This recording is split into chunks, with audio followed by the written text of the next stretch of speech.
রাসূল সাল্লাল্লাহু আলাইহি ওয়াসাল্লাম তারপরে রাসূল যখন ইন্তেকাল করলেন এরপরে এখন পর্যন্ত কতজন এভাবে নবুয়তের দাবিদার করেছে, মিথ্যা নবী হওয়ার দাবি করেছে?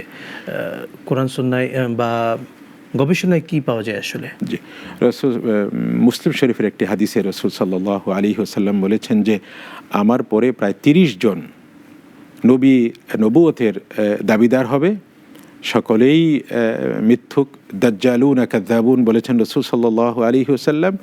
এই হাদিস বর্ণনা করবার পরে রাসূল সাল্লাল্লাহু আলাইহি ওয়াসাল্লাম বলেছেন যে আনা খাতামুন নবিয়্যিন লা নবিয়্য বাদি, যে এই সমস্ত মিথ্যা দাবিদাররা প্রত্যেকেই মিথ্যুক এবং মিথ্যা নবুয়তের দাবিদার।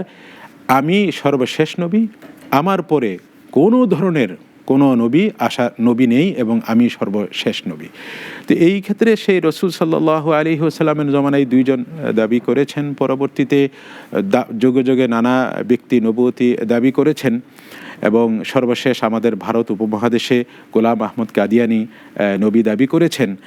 আমরা হয়তো আলোচনার শেষ দিকে তার সম্পর্কে কিছু আলোচনা করব, আমরা জানব। হ্যাঁ জি, কারণ তার এই নবুয়তের দাবিটার যে ধারাবাহিকতা, এর থেকে বোঝা যায় আসলে সেটা আল্লাহর পক্ষ থেকে না, সেটা কোনো বিশেষ ভারত উপমহাদেশে বিশেষ স্বার্থ এবং মুসলিমদের বিরুদ্ধে বিশেষ এক রাজত্ব কায়েম করবার জন্য তাকে দিয়ে এই দাবিটা করানো হয়েছে। সেটা আমরা বিস্তারিত পরবর্তীতে আলোচনা করব।